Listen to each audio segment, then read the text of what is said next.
আসসালামু আলাইকুম ভিউয়ার্স, সবাই কেমন আছেন? রোজা থেকে থেকে মাছ মাংস খেতে ভালো লাগছিল না, তাই আজকে চলে আসলাম রসুন ভর্তা করতে। ভাবলাম রেসিপিটা আপনাদের সাথে শেয়ার করি।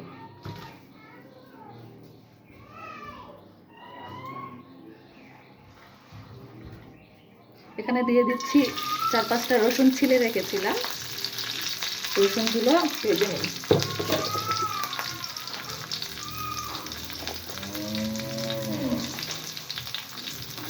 এখন দিয়ে দিচ্ছি 4-5টা পেঁয়াজ কুচি।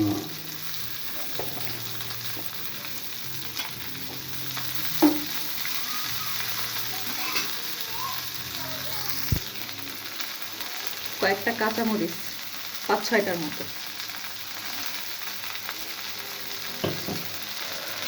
এগুলোকে এখন নেড়ে চেড়ে লাল লাল করে ভেজে নিব।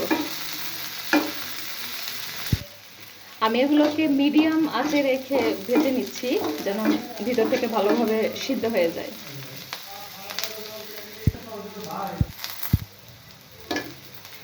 লাল লাল করে ভাজা হয়ে গেছে, এখন এটাকে নামিয়ে নেব।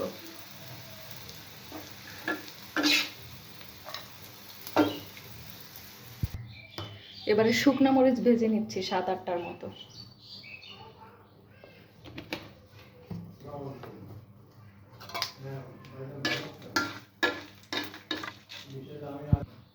মরিচ ভাজা হয়ে গেছে,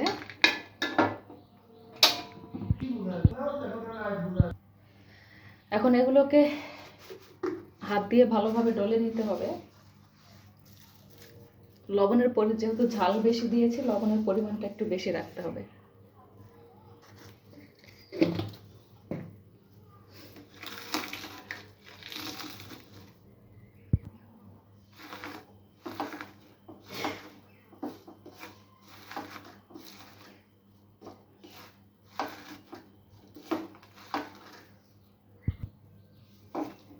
এখন দিয়ে দিচ্ছি একটু ধনেপাতা।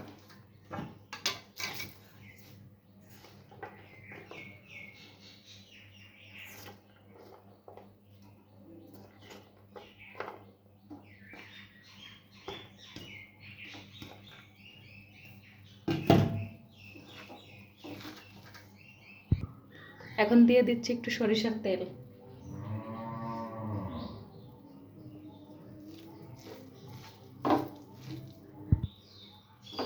ভর্তা করা হয়ে গেছে, এখন গরম গরম ভাতের সাথে খেলে 2 প্লেট ভাত খাওয়া যাবে।